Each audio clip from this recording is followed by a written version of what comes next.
Poucas coisas na vida são tão difíceis quanto perseverar. O ser humano tem uma natureza propensa a desistir, a abandonar seus ideais e deixar obras inacabadas.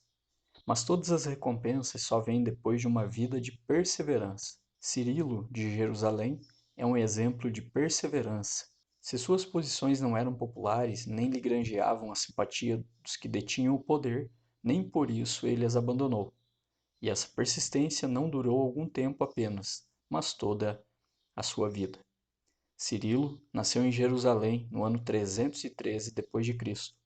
Derivado do grego Kyrios, o Senhor, o nome Cirilo vai efetivamente designar um grande pedagogo, verdadeiro modelo de adaptação a um público multiforme e um batalhador pela verdade. Sua infância se deu em meio a uma época de paz na Igreja, iniciada em 313 com o Edito de Milão, que pôs fim à perseguição da Igreja, ou seja, a paz era externa em relação ao Estado. A sua educação foi liberal, sólida e aberta, especialmente no domínio das línguas originais da Bíblia. Muito embora sua época tenha sido de paz para a Igreja, pelo fim das perseguições do Império, os desentendimentos dentro da Igreja não pararam. Neste ponto, Cirilo foi um grande defensor da fé, vindo a sofrer 16 anos de exílio por causa de suas posições. Cirilo tornou-se bispo de Jerusalém em 351 d.C.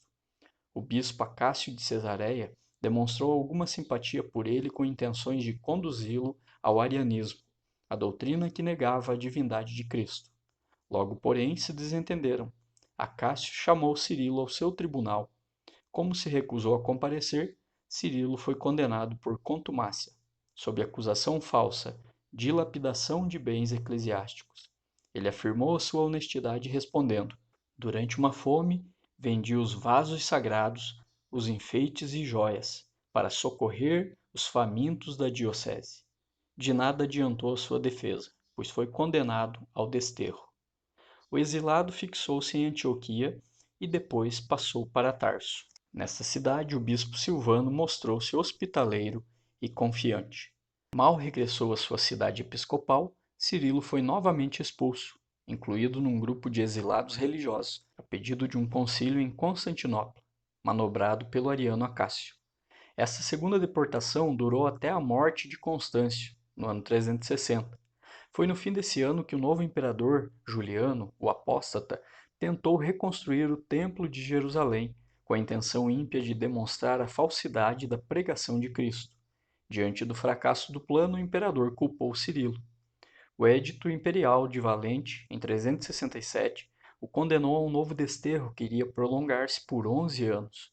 Quando, em 387, o bispo perseguido voltou à sua diocese, encontrou-a arruinada, sexagenário e gasto pelas provações, retornou à sua tarefa de reformador tenaz.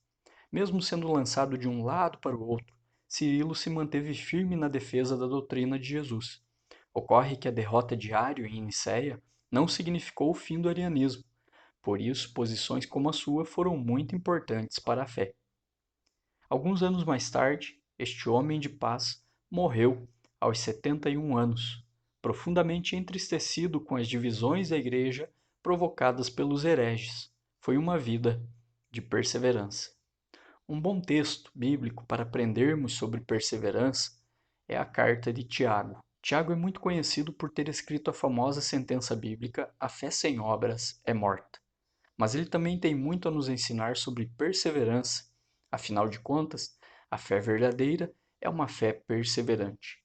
Podemos aprender logo nos primeiros versos da sua carta que uma vida de perseverança pode ser tremendamente lucrativa.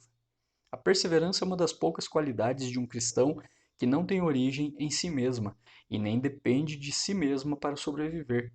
O amor é um sentimento primário, também a fé, a esperança, mas a perseverança depende de que algo aconteça conosco para ela se originar. Não dá para ter perseverança sem primeiro ter provações. E é isso que Tiago está dizendo nos versos 2 e 3. Meus irmãos, tende por motivo de toda alegria o passardes por várias provações, sabendo que a provação da vossa fé, uma vez confirmada, produz perseverança. As dificuldades da vida, e especialmente as dificuldades advindas por causa da fé, são a causa da perseverança. A palavra perseverança aqui, na língua original, significa literalmente permanecer debaixo e pode ser usada para ilustrar a cena de um homem que carrega um pesado fardo que parece ficar mais pesado a cada passo, mas que, não obstante, não desiste e continua. Esta perseverança, segundo a palavra de Deus, possui uma função vital para o cristão: amadurecê-los. Segundo Tiago, à medida em que um cristão é provado e desenvolve a perseverança, ele vai alcançar o estado máximo possível de perfeição diante de Deus nesta vida. Tiago usa as palavras perfeitos e íntegros e em nada deficientes para ilustrar o que quer dizer. O alvo da vida cristã é assemelhar-se a Cristo Jesus. Jesus foi o homem experimentado no sofrimento, conforme nos diz o profeta Isaías no capítulo 53.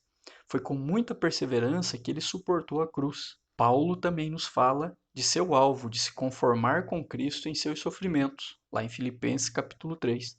Logo então, entendemos que o sofrimento por causa da fé na vida cristã é o que dá o maior impulso para o aperfeiçoamento, tornando-nos mais parecidos com Jesus. Agora podemos entender a admoestação aparentemente contraditória de Tiago, quando ele fala: tende por motivo de toda alegria o passardes por várias provações. Sim, pois se é por meio da provação que vamos alcançar nosso maior objetivo nessa vida, então realmente há muitos motivos para nos alegrarmos. Mas não é apenas isso que a perseverança produz em nossa vida. Segundo diz Tiago, ela também origina bênçãos de Deus para nós. Em geral, Tiago parece não se preocupar muito em ligar os parágrafos de sua carta uns com os outros. Muitas vezes ele vai mudando de assunto sem se preocupar em coesão, mas conseguimos encontrar um elemento que une os versos do capítulo 1, versículos 5 a 11, com o tema da perseverança, que é o elemento da perseverança no pedir. Tiago diz: se algum de vós necessita de sabedoria, peça a Deus que a todos dá liberalmente e nada lhes impropera, e ser-lhe-á concedida. Peça-a, porém, com fé, em nada duvidando, pois o que duvida é semelhante à onda do mar, impelida e agitada pelo vento. O sucesso da perseverança nas provações depende muito da perseverança na oração. Paulo chega mesmo a unir as coisas em Romanos capítulo 12, versículo 12, quando ele diz: regozijai-vos na esperança, sede pacientes na tribulação, na oração, perseverantes. Além disso, a perseverança na oração é a chave para se obter os benefícios divinos. Isso é largamente ensinado pela Escritura. E neste texto, Tiago afirma que o homem vacilante não conseguirá coisa alguma de Deus. Por isso, aqueles que quiserem obter algo de Deus precisam ser constantes, precisam pedir com fé, afastando todas as dúvidas. Tiago fala da importância da sabedoria. Ela é vital para que entendamos os propósitos de Deus, principalmente em meio às provações. Só com sabedoria continuaremos fiéis a Deus, não importa a situação. De forma prática, Tiago fala sobre ricos e pobres. Muitas vezes é na parte financeira que acontecem os maiores problemas de uma pessoa e que afetam sua fé. Mas, pela perseverança, também nisso o crente deverá suportar os problemas, quer seja ele pobre, quer seja rico. O dinheiro não deve ser a coisa mais importante em sua vida. A sua posição no Senhor vale mais. Todos os santos que já encontraram as delícias do céu têm uma característica comum: eles foram perseverantes. Tiago diz: bem-aventurado o homem que suporta com perseverança a provação, porque depois de ter sido aprovado receberá a coroa da vida, a qual o Senhor prometeu aos que o amam. Já temos visto que até aqui, basicamente, Tiago trabalhou com o tema perseverança nas tribulações. Ele nos disse que devemos enfrentar as provações com alegria, paciência, oração e humildade.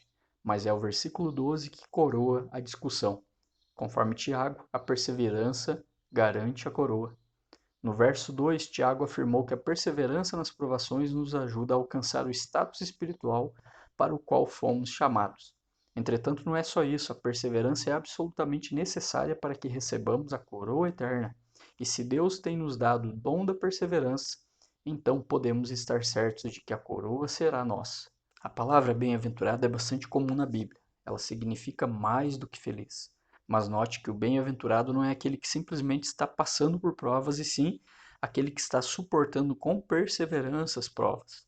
O simples fato de passar por dificuldades não torna alguém bem-aventurado. É a perseverança nas provas que o torna.